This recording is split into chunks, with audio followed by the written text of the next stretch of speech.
0 run against the Dubs? Yeah, we're previewing a good old-fashioned Western showdown with the top seed potentially on the line. Hollywood's Michael B. Jordan is stopping by. And why is Boban quoting Justin Bieber? Yeah, we'll explain. Keep it locked. This is The Jump.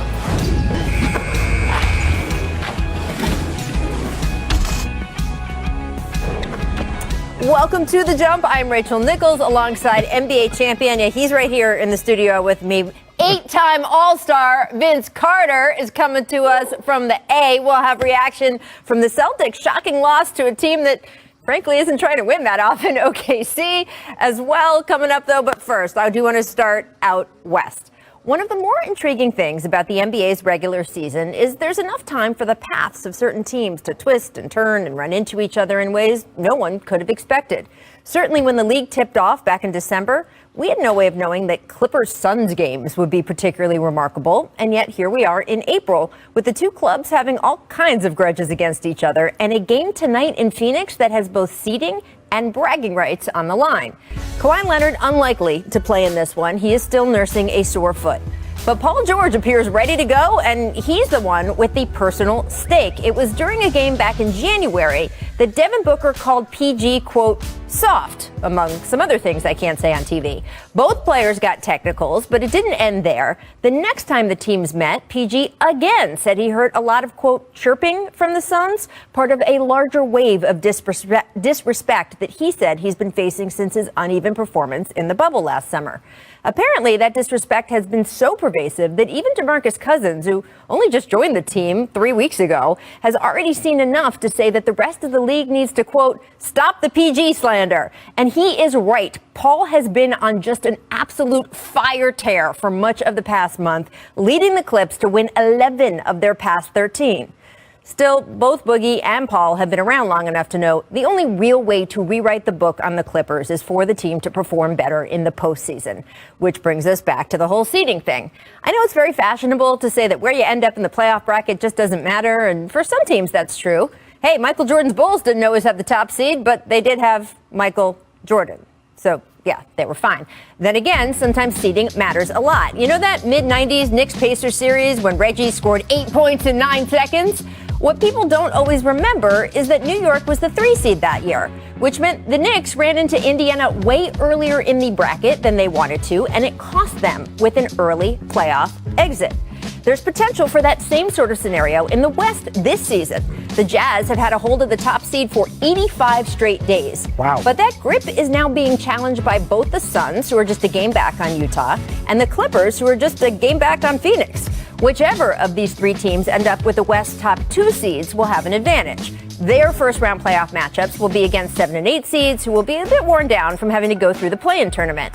But whichever team finishes in that 3 spot, that team would have to face the 6th seed, which right now would be the Dallas Mavericks. That same Dallas Mavericks team that torched Steph Curry and the Warriors last night as Luka Doncic scored 39 points in 28 minutes.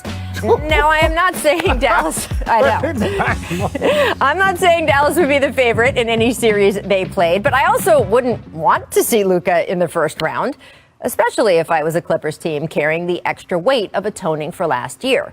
Winning in Phoenix tonight would go a long way toward helping LA move up, although, of course, that would mean the Suns moving down, and they, too, are very motivated to avoid that. Chris Paul has managed to wrestle Father Time to the ground these past 2 seasons, but he's turning 36 next week, and even, yes, the great aforementioned Michael Jordan did not win a title past the age of 35. All in all, the scene is set for a fantastic game tonight. It's the result of some twists and turns we never saw coming, but that just makes the end of the journey even more fun. And Vince, I want to go to you first. These 2 teams, which team needs the top seed in the West more, Suns or Clippers? Clippers, hands down, it's the Clippers. For all of the things you just said, and I believe with everything that happened to them last year, all of the expectations, not playing well in the bubble, PG, having a rough bubble and playoffs in general, they need this. You laid it out perfectly. They want to get where the road is set to get to the Western Conference Finals. And we all want to see Clippers. We all want to see the Lakers and want to see that matchup, LeBron versus Kawhi, so on and so forth. So I think for them, This is a big game for the Clippers, regardless of who's in the lineup. Yes, you want Kawhi out there, but you look for the Clippers tonight to exploit as many opportunities as possible, because this is a big win if they can pull it off. It's Vince. I love you, and I've loved you for a long time. But you're from Phoenix, so I know where you're going. Go ahead. You're wrong. You're wrong. This is why you're wrong. The Clippers don't need more pressure. They don't need the number one seed on them. That's pressure. We're talking about them avoiding playing this person or avoiding playing this person, but we want the number one seed because we want everyone to look at us. That is not what they want. What they want to do is they want to be playing the best version of basketball. And I'm not big. Look, you want a favorable matchup in the first round, right? Because you want to tee yourself up. But after that, if your goal is to win a championship, you need to be looking at every team in the league like, what's up? Let's go. Because that's what it is. There is no more avoiding. Is there a favorable matchup? There's no favorable matchups in the conference finals. There's no favorable matchups in the NBA finals. So yes, you might want that in the first round, but even ultimately, if you get a monster in the first round and your goal is to win a championship, if you want to win a championship, it doesn't matter if you got to go Lakers, Suns, Milwaukee Bucks, and then Philly. That's not even possible. I believe Vince is trying to get your attention, sir. Whew. Listen, how do you get a favorable matchup?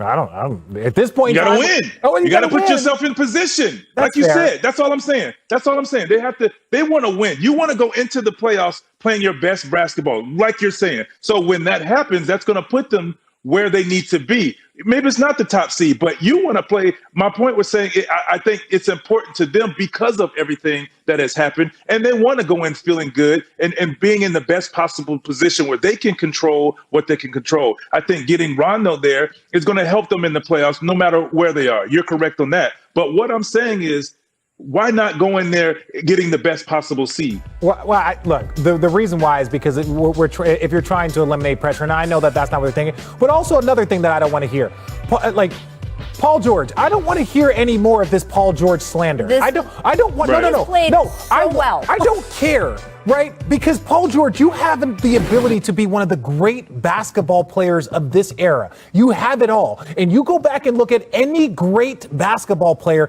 they have been forced and hit with tons of criticism. My man Vince Carter, Tracy McGrady, Charles Barkley, Michael Jordan, LeBron, Kobe, all of these guys have faced an absurd amount of criticism. So I don't want to hear when you have all of the ability to be one of the great players of this generation that you're not happy with the criticism. That comes with it. Well, he hasn't said that, by the way. Boogie Cousins said that. I have been super impressed with Paul this season. He has, first of all, taken all comers. He has been very open and honest about the fact, hey, I screwed up here. I could have said this better here. That's all I ever want from someone, right, is to acknowledge what the situation is in front of them, try to be better, and he has been better. Amazing. The Paul George revenge tour this year has been incredible. A little bit of a blip when he had the toe injury, but other than that, he's been fantastic. I know he is looking forward to this game tonight. I don't think you can engineer your whole path to the finals. I do think the first round matters. It gets you kind of into rhythm, gets you into that playoff routine, and if you're playing a team that was in the play-in tournament, you're probably in a better position to get off to that hot start. Maybe the best spot for the Lakers in the West is number 2, right? Because right now the Lakers are sitting in that 4 or 5 slot. So if the Clippers come out at number 2, and then they wouldn't face that Battle of LA if possibly the Lakers advance too until but again, then you get into the this and the that. And we saw Denver a couple years ago try to get cute.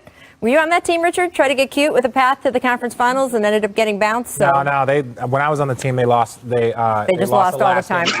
Yeah, they lost. Okay. They lost. They should have played me. There we go. Let's move on then, friends. Let's move on. I knew that was coming. Yep, you saw a little bit of highlights from it before it made Richard gasp.